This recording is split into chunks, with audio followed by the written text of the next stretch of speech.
in. Inside the mall, almost simultaneously. Officers responded. The mall went into the lockdown protocol. All the citizens went inside the stores. The stores were secured. When officers arrived, we were trying to determine if we had a suspect. We weren't able to locate a suspect. Initially, we weren't able to locate any victims either.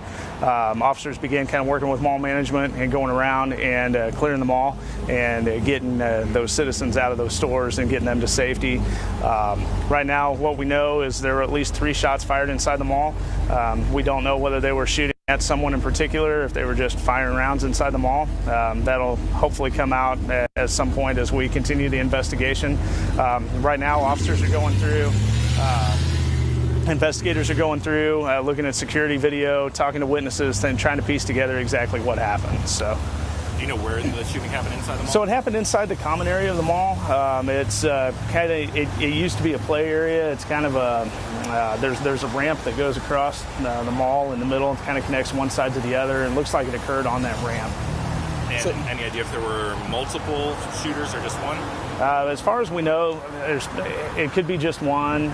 Again, we need to go back and look at that video and find out for sure, but initial reports are there was one.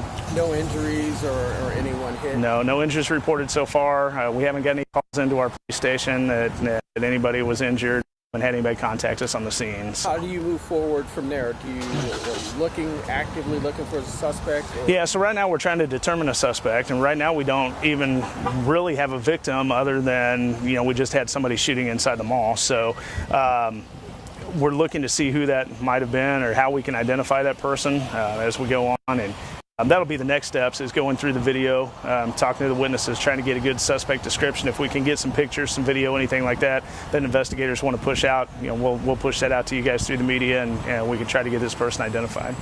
Are you working with the folks that were in the mall right now? Were they just able to leave, or are you escorting them out to their cars? What's going on with that? Yeah, right now I think everybody's just everybody's just they can leave on their own, is what I'm trying to get to. We're not escorting anybody out at this point. We don't feel that there's a suspect here on the scene right now. So everybody's just going out to their car and leaving the mall if they choose. We've kind of got the inside the mall secured right now just because of crime scene things. You talked about the lockdown. Can you tell us more about what exactly that entailed? And unfortunately, I think it's something that this mall has had to put in place previously, and you guys have worked with. So initially, when something like this happens, much like inside a school or any place like that, you want to get to some place that you can secure so that you can isolate yourself from the shooter that's or the incident that's happening outside. So that's what people inside the mall here, and that's what employees, citizens, get inside the store where they can actually secure the store, and they can keep that store safe and kind of isolate the incident that was outside in the mall from the rest of the people. So, and all indications so far is that worked well today.